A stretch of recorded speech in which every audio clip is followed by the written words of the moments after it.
Monsieur Darail, Monsieur Émile Darail, il va au titre de président de la Société des gynécologues, nous montrer le résultat d'une enquête réalisée auprès des chirurgiens gynécologues, très intéressante. Merci.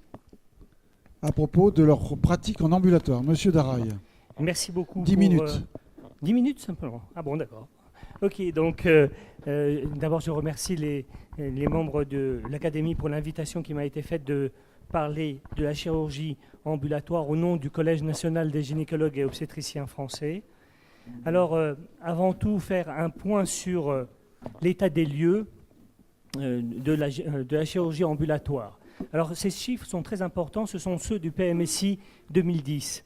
Vous constatez que nous avons près de 700 000 interventions qui sont réalisées en gynécologie, mais d'emblée, vous constatez que 63% déjà de ces actes sont faits en ambulatoire.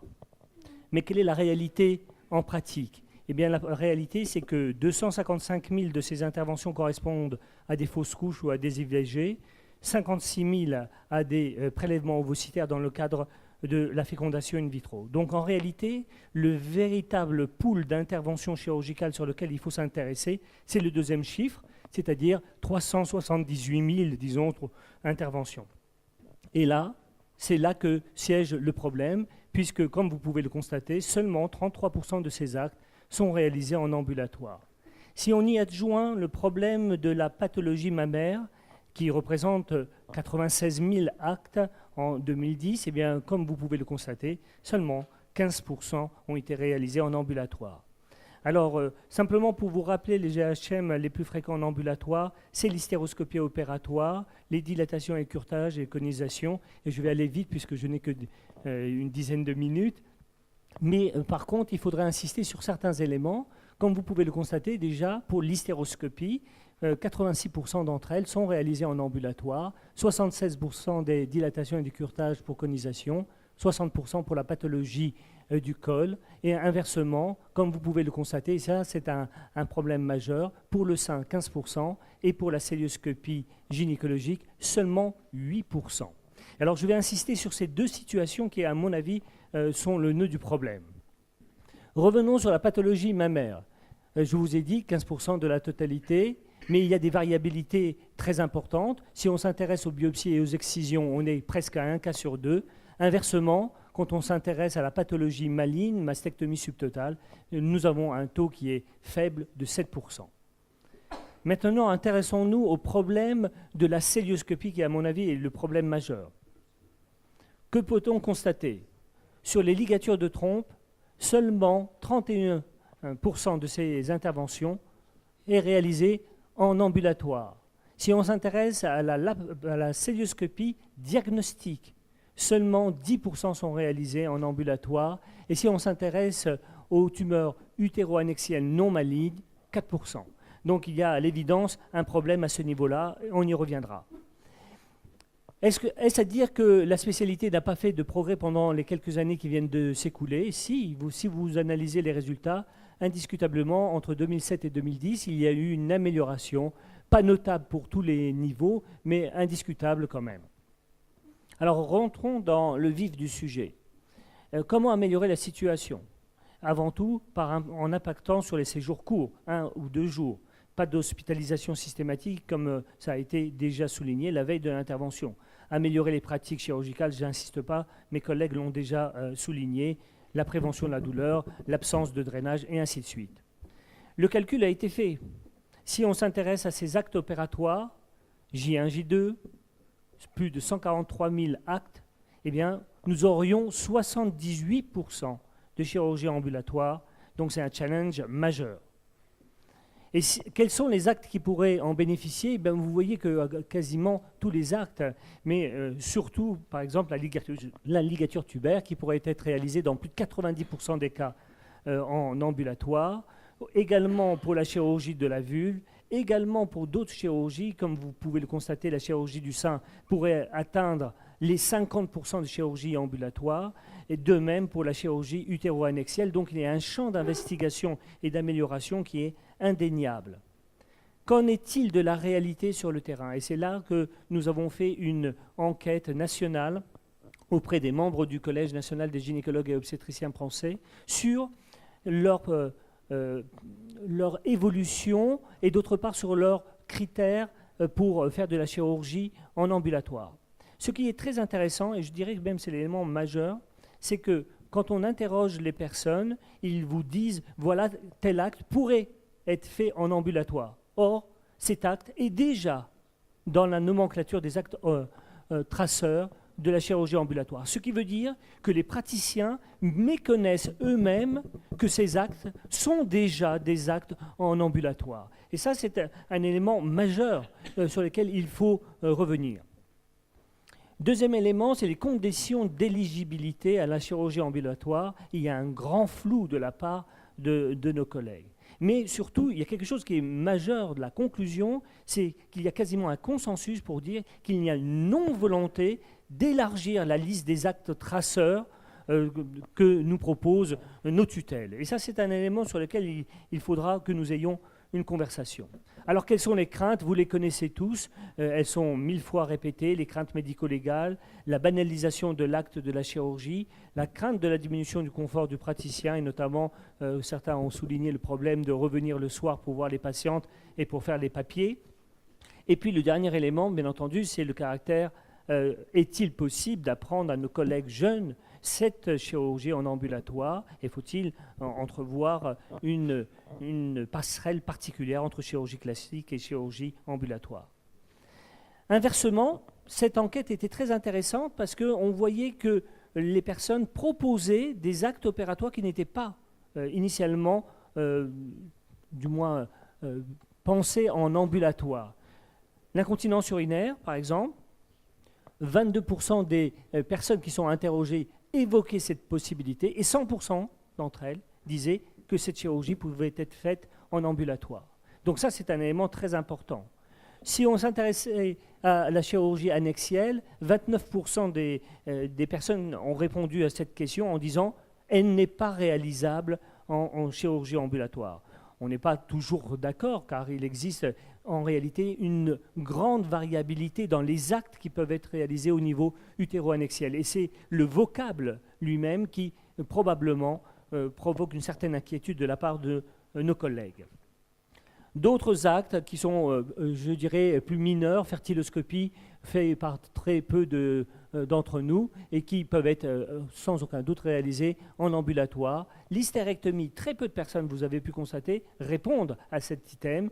Et pour les quelques happy few qui le font en ambulatoire, ils disent et prônent que c'est réalisable à 100%.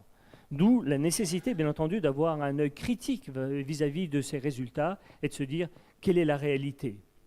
Je passe sur les autres pathologies qui sont vulvo-périnéales, que ce soit la chordosynthèse ou encore les chirurgies d'amiodrainage ou de réduction embryonnaire. Alors, le problème maintenant, c'est comment faire? Quelle est la réalité du terrain? Eh bien, la réalité du terrain, c'est des places disponibles limitées en ambulatoire. C'est la lutte pour avoir des vacations dans les unités de chirurgie ambulatoire. Le choix de l'opérateur aussi, qui intervient, car l'organisation, c'est vrai, dans une structure classique, est souvent plus aisée que celle d'une chirurgie ambulatoire. Le poids des habitudes, les patientes hospitalisées en semi-urgence, et puis les patientes pouvant être opérées l'après-midi, problème majeur à l'assistance publique, car pour nous, au-delà de 13 heures, maximum 14 heures, il est strictement impossible d'inclure une patiente dans un programme de chirurgie ambulatoire. Donc il faut revoir cette copie. Comment améliorer la situation?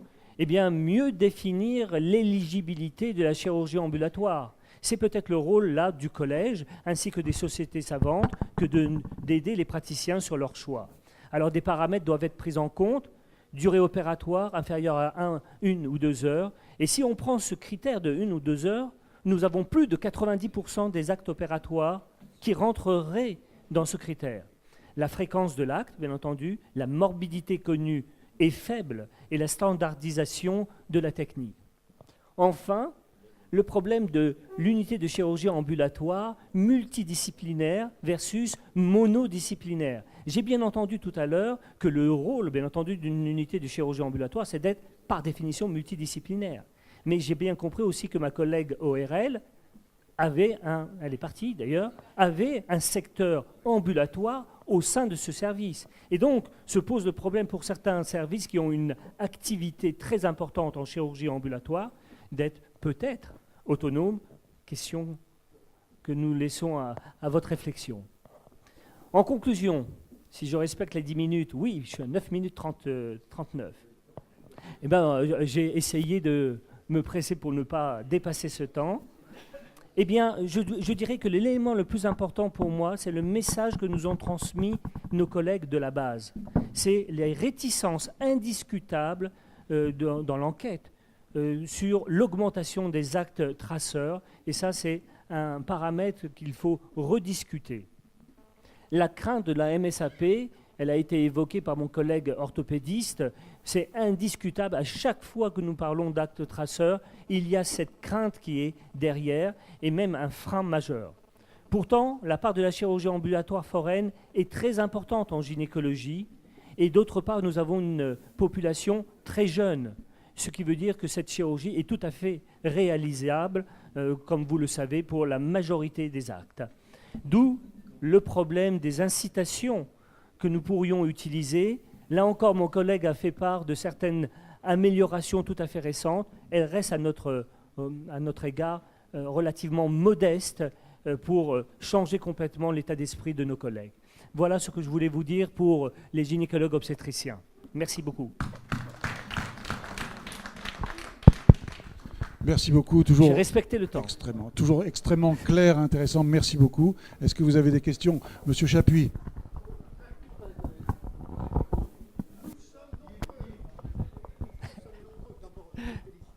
Merci, Monsieur Chapuis. Vous le savez très bien que je ne peux pas faire autrement. Vous connaissez. D'abord, autour de moi, beaucoup de gens s'interrogent que veut dire le MSAP. À la mise voilà. sous accord.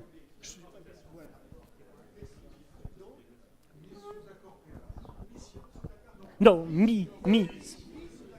tout à fait. C'est-à-dire que quand vous voulez déroger à la chirurgie ambulatoire, vous devez justifier cet acte. François Richard. Non, je vais demander à Émile, est-ce que tu as une explication pour la célioscopie diagnostique, où théoriquement, il n'y a pas de geste opératoire par définition. Pourquoi cette célioscopie diagnostique est très peu faite en ambulatoire, alors même que certaines célioscopies thérapeutiques sont faites avec des pourcentages plus hauts? Alors, tout dépend de ce que l'on appelle la célioscopie diagnostique. Il y a celle qui est véritablement la chirurgie diagnostique, par exemple les infertilités. Celle-ci devrait, à mon avis, rentrer tout à fait dans la chirurgie ambulatoire. Le problème est un tout petit peu différent, par exemple, pour la célioscopie d'évaluation de la résecabilité d'un cancer de l'ovaire.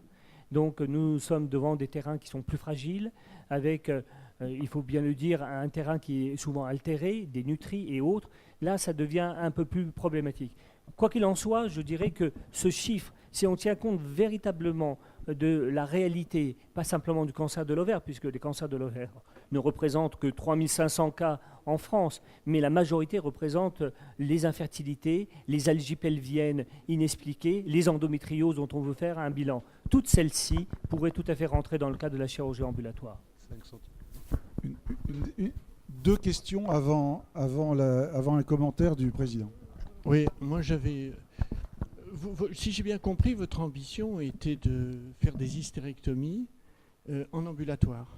Non, ce n'est pas du tout. Ce que je voulais dire, c'est que certaines personnes qui ont été interrogées dans cette enquête ont prôné l'utilisation de cette hystérectomie en ambulatoire.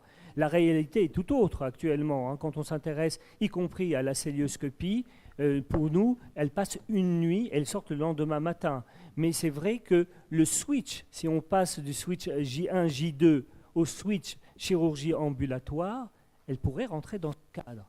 Et c'est là où il y a la problématique sur le plan pratique, c'est que effectivement, si on se réfère par exemple à un service comme le nôtre, la majorité des hystérectomies se ressortent dès le lendemain matin de l'intervention chirurgicale.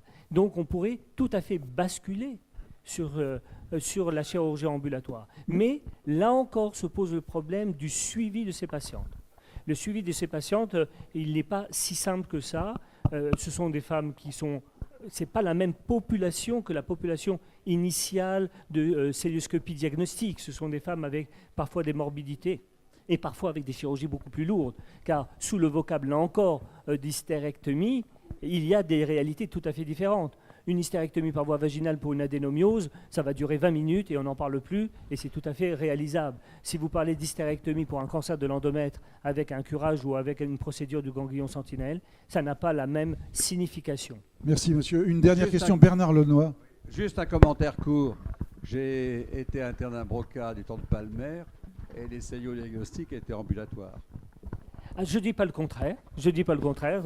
On a été aussi dans des écoles où on prenait l'utilisation de la célioscopie diagnostique. Je dirais que l'élément le plus important, c'est de diminuer l'incidence de ces célioscopies diagnostiques, qui, à mon avis, dans la très grande majorité des cas, peuvent être remplacées simplement par des explorations complémentaires. Merci beaucoup. Mais, Alors, il y une a un question. point qui m'interpelle dans la pratique de l'ambulatoire, c'est qu'on est quand même des centres hospitalo-universitaires et que les pauvres étudiants, là, ils ne voient pas passer le malade, là. Hein. Non, je ne sais pas, comment vous voyez ce problème? Corinne Vance, réponse. Oui, c'est vrai que c'est un vrai problème. Tous les externes de chirurgie vont plus pouvoir examiner les malades comme avant. Mais quelque part, il va falloir changer de procédure. Et l'idée, c'est peut-être de les faire rentrer dans les consultations. Mais, Non, dans les consultations. mais ils rentrent dans les consultations. Voilà, Chez nous, c'est le cas, ouais, puisque mais avec la peut-être pas chirurgie... assez suffisamment. C'est un élément majeur. On doit arrêter cette discussion. Merci pour Tony Lotan. Avant la dernière présentation de M. Bonichon concernant l'hyperparathyroïdie en ambulatoire et son problème, je donnerai la parole à notre collègue de l'Académie, Bernard Cron, pour 5 minutes contrôlées. C'est moi qui contrôle. Chirurgien libéral qui a quelques réflexions à faire sur la chirurgie ambulatoire, mais en 5 minutes. 5 minutes qui suffiront puisque beaucoup de choses ont déjà été dites. J'ai vécu la mise en place de S'il l'ambulatoire vous à plaît. travers 3 cliniques privées qui ont fermé.